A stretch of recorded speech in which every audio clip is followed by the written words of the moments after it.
Ya, chicos.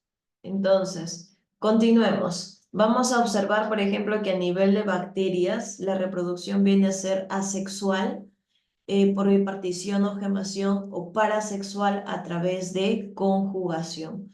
¿Listo? Parasexual a través de conjugación. Hay que tener en cuenta, por ejemplo, ahí a nivel de la conjugación bacteriana, cuando hay la transferencia de un plásmido de una célula a otra célula. Algunas bacterias son aerobias o anaerobias, chicos, y bueno, pues utilizan flagelos formados con flagelina, pili o cápsula. Al igual que, por ejemplo, los protozoarios tienen un mecanismo de defensa, un mecanismo de adaptación, lo mismo tienen las bacterias. Las bacterias forman endoesporas. En cambio, los protozoarios lo que forman viene a ser un protozoario, lo que forma viene a ser eh, quistes. ¿Listo? Ahí tenemos, por ejemplo, hablamos de que en algunas presenta cápsula, en algunas presenta pili, en algunos presenta fimbrias. O sea, ¿qué quiere decir? Hay que tener en cuenta, por ejemplo, que la cápsula, el pili y la fimbria se caracterizan porque en la cápsula, el pili y la fimbria se caracterizan porque son inconstantes, chicos. Si hablamos de estructuras inconstantes, ahí tenemos cápsula, pili y fimbria. ¿Listo? Cápsula, pili y fimbria. Y hay que tener en cuenta, ¿sí? Hay que tener en cuenta también a nivel de, hay que tener en cuenta, por ejemplo, también a nivel de organelo. Los únicos organelos que presenta esta bacteria vienen a ser los ribosomas, que son organelos sin membrana. ¿Listo? Que son organelos sin membrana. Ojo, son organelos sin membrana. Y hay que tener en cuenta, por ejemplo, a nivel de la fimbria. ¿Listo? Fimbrias o pilis, formado por pilina, flagelo, formado por flagelina. La membrana, por ejemplo, interna, correspondiente a esta estructura. Sí, si tenemos por acá, por ejemplo, a la membrana interna, va a seguir un modelo que viene a ser el modelo de Singer y Nicholson. O sea, hablamos del modelo de la bicapa lipídica. Pero si hablamos de Singer y Nicholson, hay que tener en cuenta, ¿listo? Hay que tener en cuenta que ellos van a carecer de esteroides, carece de esteroles o esteroides a nivel de su membrana. ¿Listo? Carece de esteroles. Esteroles, carece de esteroles. ¿Listo? ¿Qué más vamos a tener en cuenta? Por ejemplo, ¿qué más vamos a observar? ¿Qué más vamos a tener en cuenta? Que a nivel, por ejemplo, de esta membrana interna, a nivel de esta membrana interna, vamos a observar que se puede realizar, se puede invaginar y forma mesosomas. Hay mesosomas conocidos como mesosomas de tabique y mesosomas laterales. ¿Listo? Mesosoma de tabique y mesosoma lateral. Tabique y lateral. ¿Por qué se va a caracterizar cada uno de estos mesosomas? ¿Listo? Porque resultan de la invaginación de la membrana interna. Presenta ribosomas, ribosoma 70S, o bueno, subunidad menor, una subunidad mayor, 30S, 50S, síntesis de proteínas, ADN desnudo, o sea que no va a estar cubierto no envuelve proteínas. ¿Listo? No envuelve proteínas, pared celular ¿de qué? De mureína. ¿Listo? Pared celular de mureína. Y pared celular ¿de qué más? Mureína y, o también denominado péptidoglicano. ¿Listo? Péptidoglicano. Ahí tenemos ureína, peptidolicano fimbria, o también conocida como pili, va a estar formado de pilina. La cápsula, la fimbria y el flagelo son inconstantes. ¿Listo? Son inconstantes. Hay que tener en cuenta, por ejemplo, a nivel de micoplasma. El micoplasma, mira esta característica, no posee pared celular. No posee, y son pleomórficos.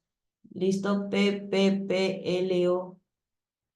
Son pleomórficos. ¿Por qué? Porque hay cocos y hay bacilos. Hay de dos formas, cocos y bacilos. Son los procariotas más pequeños.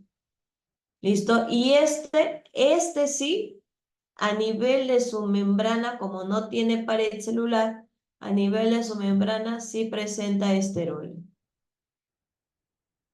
¿Listo? A nivel de su membrana sí presenta esteroides. Hay que tener en cuenta que son los organismos procariotas más pequeños, son los más pequeños.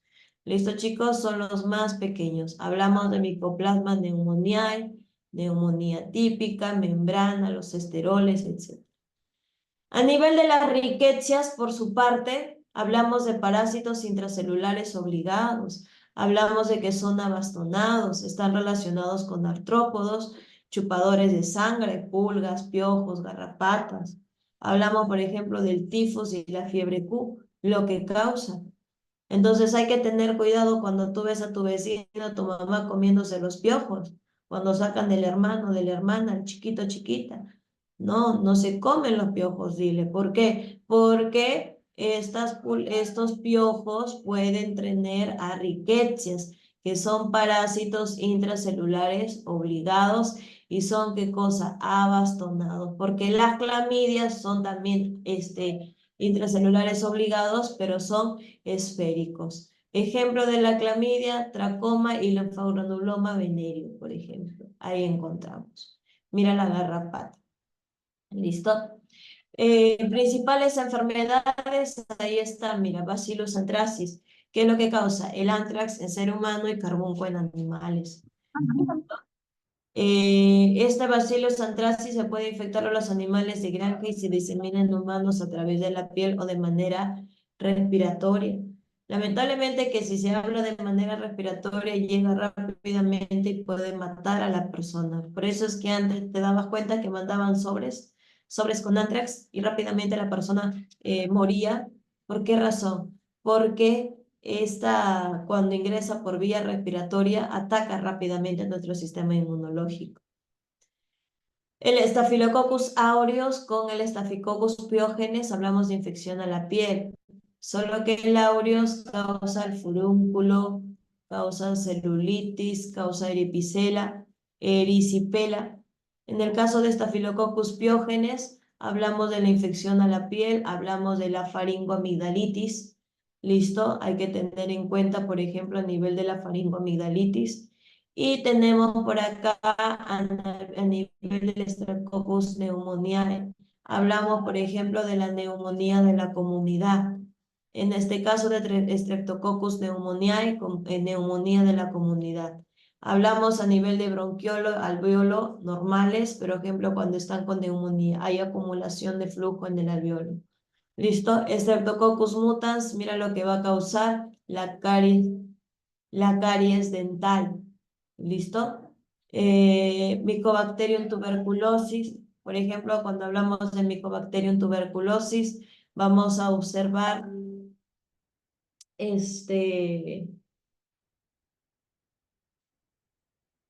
vamos a observar, ¿listo? Vamos a observar, por ejemplo, ¿ok? Vamos a observar, por ejemplo, acá vamos a tener en cuenta, ¿sí? Vamos a tener en cuenta, por ejemplo, a nivel de bacilo de Koch, ¿listo? También conocido como bacilo de Koch. ¿Listo? Ahí está, bacilo de Koch. Mycobacterium leprae, hablamos, por ejemplo, de la lepra. Mycobacterium leprae, hablamos de la lepra. Aquí tenemos Clostridium perfringens, mira la gangrena gaseosa.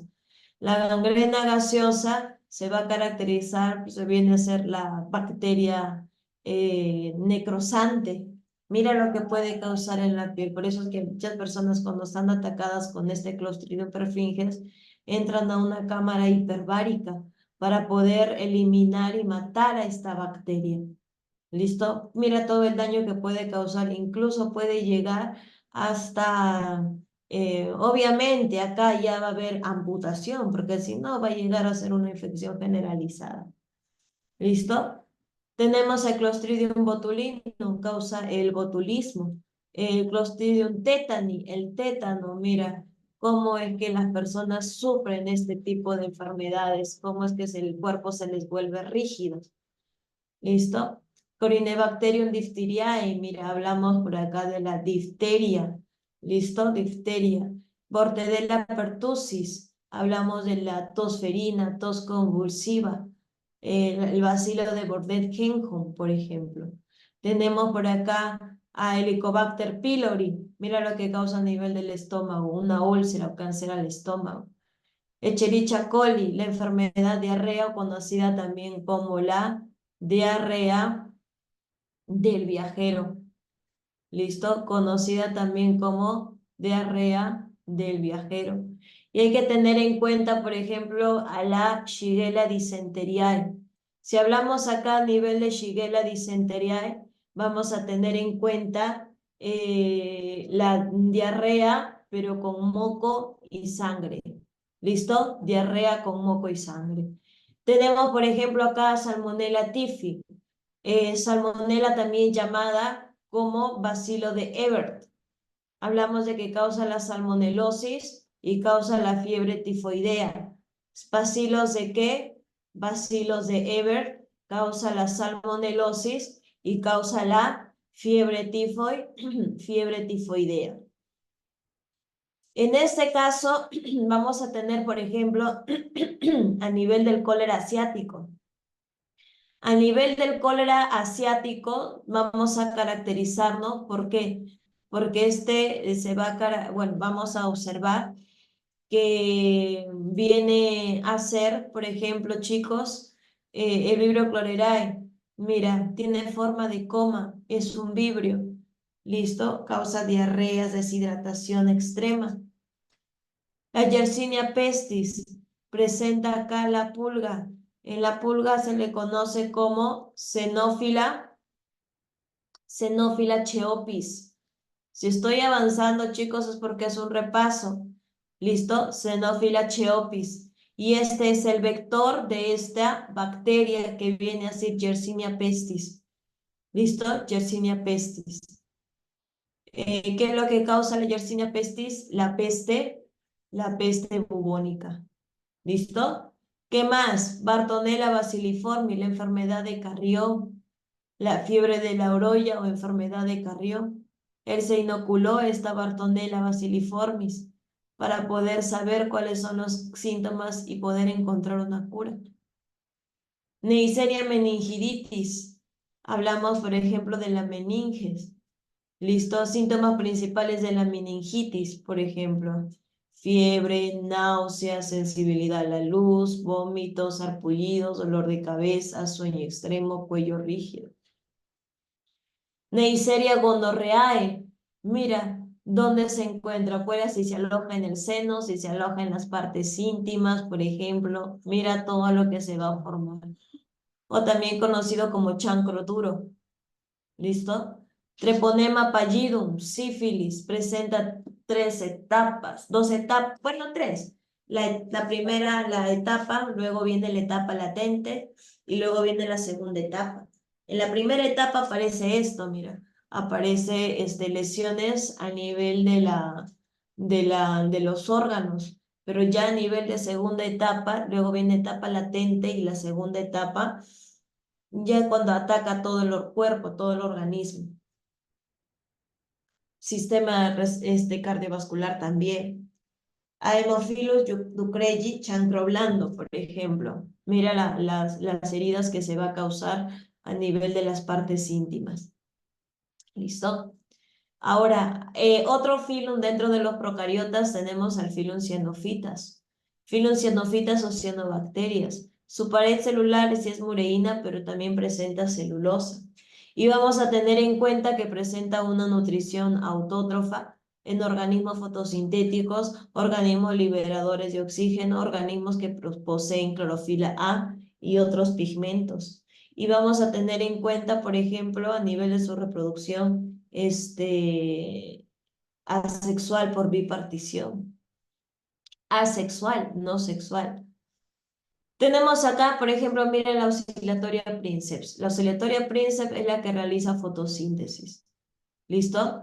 La navaeña soya, mira, son fijadoras de nitrógeno atmosférico, enriqueciendo el suelo para su cultivo. Ahí tenemos a la navaeña soya. El nosto comune, Cushuro murmunda, presenta alto valor alimenticio, el nosto comune, Cushuro murmunda. Listo, ahí tenemos, por ejemplo, el nosto comune, Cushuro murmunda. ¿Qué más vamos a poner? Ya hemos visto el reino protista. ¿Listo? El reino fungi. Miren, chicos. A nivel del reino fungi, vamos a tener en cuenta, por ejemplo, micota, fungi micota. Son organismos que pueden ser o bien unicelulares, o bien coloniales, o bien pluricelulares. Y vamos recordando que estos sí son heterótrofos. Son netamente heterótrofos, o sea, hablamos acá, por ejemplo, de que son absortivos, son descomponedores, ahí tenemos de que son saprofíticos.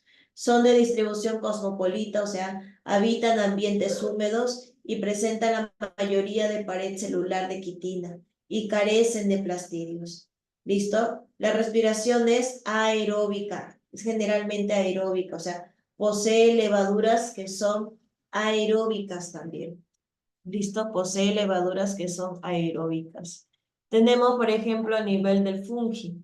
A nivel del fungi se va a caracterizar porque el fungi presenta bueno, hablamos del reino fungi, presenta sus hifas, hifa septada e hifa cenocítica. La diferencia, por ejemplo, entre la hifa septada que presenta esto, mira, tabiques, presenta septos, ¿listo? Presenta tabiques, presenta septos. Entonces, y la hifa cenocítica se va a caracterizar porque no presenta estructuras. ¿Listo? No presenta estructuras. Ahí lo tenemos. Los hongos se caracterizan por la formación de esporas reproductivas, sexuales y asexuales. Vamos a tener en cuenta, por ejemplo, de que los hongos se van a caracterizar porque presentan una etapa sexual y una etapa asexual. La sexual se caracteriza porque es una etapa perfecta. ¿Listo? Es una etapa perfecta, la sexual. Y la asexual es una etapa imperfecta. Hablamos acá de algunos avances evolutivos, por ejemplo, en la formación pseudotejidos más evolucionados, la formación de un aparato reproductor distintivo, etc. Entonces, algunos viven en simbiosis con otros seres vivos. A veces hay asociación, por ejemplo, ¿listo? A veces, por ejemplo, hablamos de, hay asociación con algunas estructuras como la micorriza, ¿listo? Por ejemplo, tenemos por acá a nivel de micorriza, tenemos por acá, por ejemplo, a nivel de líquen. Si hablamos de un líquen, el líquen es la asociación de un hongo más alga. Y si hablamos de una micorriza, de un hongo más raíz. ¿Listo? Ahí está el líquen y acá tenemos a la micorriza. A los ficomicetos vamos a clasificarlos, también se les conoce como cigomicetos. ¿Listo? También se les conoce como cigomicetos. Son hongos algales y presentan hifas cenocíticas. Se fijan en suelo terminando una masa filamentosa. Entonces, aquí vamos a observar lo siguiente. Vamos a observar el esporangio por acá y esta estructura. Este, por ejemplo, viene a ser el rizoide. No es una raíz, es una estructura que se parece a una raíz. Este, por ejemplo, viene a ser el esporangióforo. ¿Listo? El esporangióforo. Esta estructura viene a ser el esporangio. ¿Listo? Esta estructura viene a ser el esporangio. Una es el esporangióforo y dos viene a ser el esporangio. Esporangióforo y tenemos por acá al esporangio. ¿Listo? Presentan hifas cenocíticas y hifas sin tabique que se fijan en el suelo terminando una masa de filamentos. Entonces, a nivel de esporangio van a estar las esporas. Y si las esporas que caigan a nivel de esporangio se denominan cigospora. ¿Por qué pertenecen a los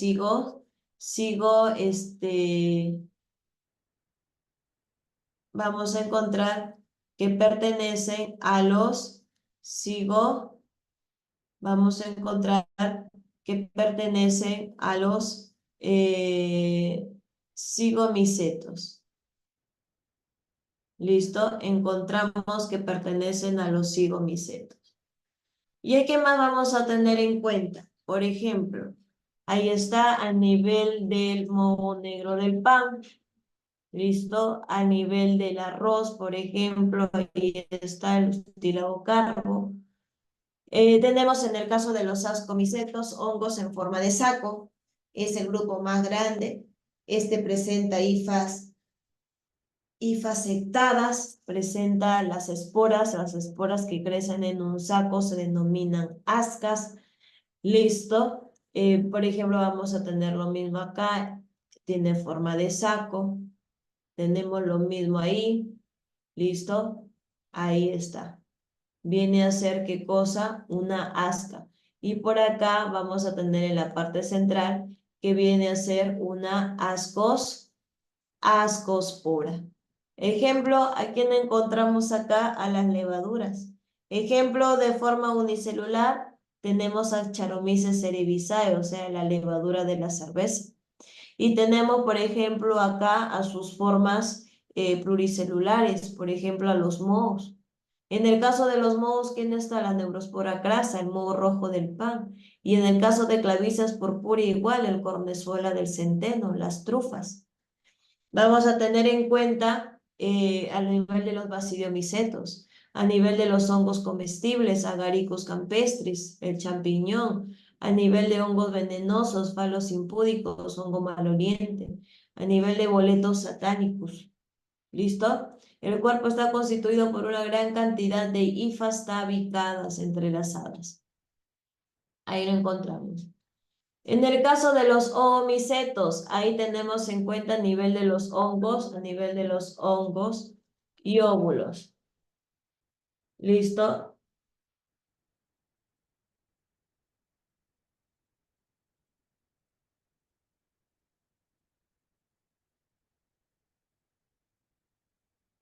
¿Listo? A nivel de los hongos y vamos a tener, ojo, vamos a tener la reproducción asexual mediante células flageladas que nadan de manera activa, llamadas zoosporas. ¿Listo? Zoosporas. Hay que tener en cuenta, por ejemplo, tenemos al plamopara, el tizón de la uva, y tenemos, por ejemplo, al fitofatófora, tizón de la papa. ¿Listo? Tizón de la papa. Tizón de la uva y tizón de la papa. Hay que tener en cuenta, por ejemplo, a nivel de deuteremicetos. A nivel de deuteremicetos, ¿listo? Hablamos de hongos imperfectos. Entonces, no se les conoce el proceso de reproducción sexual. Ellos tienen, por eso se llaman hongos imperfectos, porque su reproducción es asexual. Y ahí tenemos a Clodosporium nervarum, Aspergillus, Penicillium. ¿Listo? Tenemos a los dermatofitos, aquellos que habitan la piel, por ejemplo, los que causan acá el pie de atleta, Trichophyton rubrum, los que causan la tiña, Trichophyton tonsurans, hablamos, por ejemplo, a nivel de Candida albicans o candidiasis. Entonces, si nosotros vamos teniendo por acá, ahí terminamos nuestra semana 1. Con respecto a la semana 2, chicos, con respecto a la semana 2, hay que tener en cuenta, ¿listo? Hay que tener en cuenta, por ejemplo, de frente, ¿no? ¿Qué nos hacen mención? Nos hacen mención a las diatomeas, que las diatomeas presentan la base de la cadena alimenticia del mar peruano. Entonces, si hablamos de las diatomeas, ¿a qué vamos a tener en cuenta? Si te hacen mención a las diatomeas, a las crisofitas, y tienen pared celular de celulosa ¿con qué? ¿Con qué tienen pared celular? ¿De celulosa con qué? ¿Celulosa con qué, chicos? Con sílice. ¿Listo? Celulosa con sílice. No te olvides, celulosa con sílice. La función termorreguladora del agua está determinada por los siguientes factores. ¿Listo? Si hablamos de la función termorreguladora, vamos a tener en cuenta, por ejemplo, ¿a qué funciones? Elevado calor de fusión, elevado calor específico, elevado calor de vaporización. ¿A quién vamos a tener en cuenta?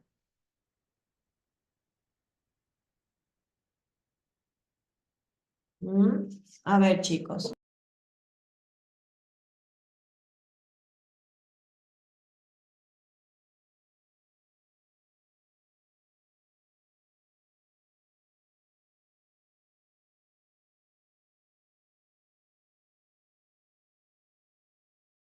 Aquí vamos a tener en cuenta, en el caso de la función termorreguladora, va a estar determinada por el elevado calor específico y va a estar determinada por el elevado calor de vaporización.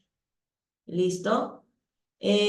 Hablamos, profesora, pero me dan 3 claves. Ahorita vamos a ver, es 1 y 4. Y 5, por acá hablamos, por ejemplo, del elevado calor de fusión. Vamos a verla. 1, 4 y 5.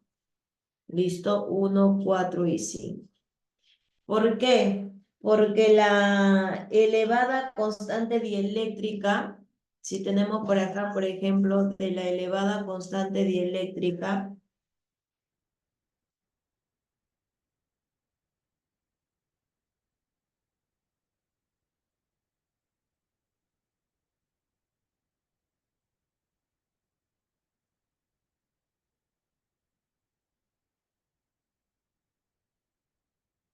¿listo? Elevada constante dieléctrica, hablamos del principal disolvente biológico. ¿Listo? Por eso es que se dice que tiene elevada constante dieléctrica. Aparte de ello, también, ¿qué más podemos observar? Que permite el transporte de sustancias. ¿Listo? Permite el transporte de sustancias. Y vamos a observar que viene a ser el medio, como hablamos de constante dieléctrica, y que vamos a hablar del medio, por ejemplo, que intervienen medio donde intervienen reacciones químicas. Por eso hablamos de una elevada constante dieléctrica. En el caso, por ejemplo, de la elevada tensión superficial, ¿qué vamos a tener en mente cuando hablamos de elevada tensión superficial? Es cuando se permite el desplazamiento, ¿listo? De algunos organismos, ¿listo? Por ejemplo, como insectos, como sobre la superficie, ¿listo? En medios acuáticos. Entonces, ahí lo tenemos. Permite el desplazamiento de algunos organismos, en este caso como los insectos porque pesan menos, sobre la superficie en los medios acuáticos. ¿Listo? Muy bien.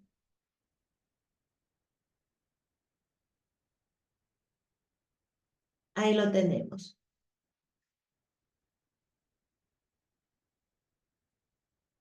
Ahora, ¿qué más vamos a tener en cuenta? ¿Qué más vamos a tener en cuenta? Por ejemplo, vamos a tener en cuenta que se va a caracterizar, ¿listo? Se van a caracterizar. Dice, son características de los monosacáridos excepto. ¿De quién hablamos acá? Si nos hablan de que son características de monosacáridos. ¿De quién nos habla? ¿Quién nos hace mención como características de monosacáridos? ¿Mm? Un monosacárido es un azúcar. ¿Listo? Un monosacárido es un azúcar. Un monosacárido es dulce. Si por ejemplo acá abrimos esta diapositiva, espérate, la de la semana 2, vamos a tener en cuenta, por ejemplo, lo siguiente. Vamos a tener en cuenta, por ejemplo, a nivel de los glúcidos. Mira acá, a nivel de este glúcido. ¿Por qué se va a caracterizar? Porque los glúcidos, ¿qué cosas son? Son compuestos ternarios. Los glúcidos, si bien es cierto, sí, son compuestos ternarios, son compuesto principal de carbono, hidrógeno y oxígeno, en donde el hidrógeno y oxígeno están en proporción 2:1. Químicamente son derivados aldehídicos o cetónicos. ¿Listo? Vamos a tener en cuenta, por ejemplo, que hablamos de fórmula general. ¿Listo?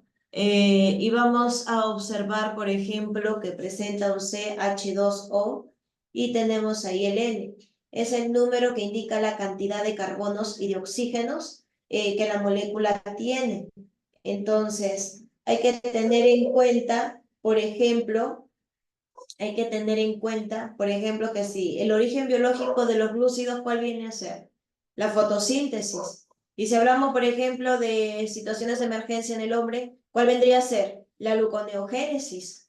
O sea, vamos a obtener glucosas y otros productos a partir de glucógeno en el hígado. Si hablamos de función energética, 1 gramo de glucosa nos va a proporcionar 4,1 kilocalorías. O sea, son sustancias o moléculas limpias. ¿Listo? Son moléculas limpias, son moléculas que requieren un suministro constante de glucosa. Vamos a observar, por ejemplo, que vamos a tener en cuenta que las neuronas y nuestros eritrocitos justamente es la glucosa, son nuestros glúcidos que son su principal metabolismo, su principal estructura para que realicen sus funciones, su principal sustancia energética. En cambio, la glucosa también es el nutriente específico del feto, exclusivo, sino porque las mujeres o las mamis que están gestando tienen sueño, sin saber por qué, porque toda su energía, toda su glucosa es jalada por el bebé, absorbida, perdón, por el bebé. Entonces, si hay demasiados glúcidos, también se almacenan, ¿no? No se van a perder. En plantas se almacena como almidón y en animales se almacena como glucógeno. La estructura, por ejemplo, a nivel de la estructura forman armazones en las paredes celulares de las plantas. Forma, por ejemplo, a nivel de vegetales tenemos ahí la celulosa. A nivel de artrópodos tenemos ahí a la quitina. A nivel de ácidos nucleicos tenemos por ahí a la ribosa, desoxirribosa. Hay que tener en cuenta, por ejemplo, a nivel de los monosacáridos, que son carbohidratos simples, son azúcares simples. Y ya que por hidrólisis no se descomponen, tienen sabor dulce. Son sólidos, son blancos, son cristalizables, son solubles en agua y están formados por cadenas carbonatadas. ¿Listo? Con grupos OH, por ejemplo, en uno de los cuales está presente el grupo aldehído o cetona. Hay que tener en cuenta que si se presenta, por ejemplo, un grupo aldehído, hablamos de aldosas. Si se presenta un grupo cetona, hablamos de cetosas. Ahí está, en los extremos están las aldosas y en la parte interna están las cetonas, las cetosas. Cuando hablamos de un carbono quiral se caracteriza porque está unido a diferentes átomos, el carbono está unido a diferentes estructuras. Pero todos presentan carbonos quirales, pero menos la dihidroxiacetona. La dihidroxiacetona se caracteriza que no es un carbono, que no es una molécula quiral. Hablamos de los monosacáridos, hablamos que no tienen un mismo centro quiral, son epímeros. Por ejemplo, la glucosa y la galactosa son epímeros, no tienen el mismo centro ni el mismo carbono quiral. Entonces, se le desvían a la derecha, decimos que es positivo, y si se le desvía a la izquierda, decimos que es negativo. Entonces, acá, el grupo, tanto aldehído como cetona, le brindan un poder reductor a los monosacáridos. Por eso decimos que todos los monosacáridos son reductores, por la presencia de aldehído y cetona. Vamos a tener en cuenta, por ejemplo, aquí, mira, de glucosa y de galactosa. Presentan diferente carbono quiral. ¿Listo? Son epímeros. ¿Qué formas vamos a obtener? Las formas naturales, en este caso, por ejemplo, las lineales o de Fischer, que generalmente son triosas y tetraosas. Y vamos a tener por acá la estructura cíclica o proyección de Howard. Hablamos, por ejemplo, de pentosas. Hablamos de hexosas en solución acuosa que forman anillos de 5 a 6 lados. ¿Listo? Vamos a tener, por ejemplo, acá, cuando hablamos de un carbono anomérico. Cuando hablamos de un carbono anomérico, mira, el OH está al lado de acá, del hemiacetal. Este carbono que está al lado del hemiacetal viene a ser el carbono anomérico. Y cuando el OH está bajo el carbono anomérico es alfa-glucosa. Y cuando el OH está sobre el carbono anomérico es beta-glucosa. Alfa-glucosa y beta-glucosa. ¿Listo? Alfa-glucosa y beta-glucosa.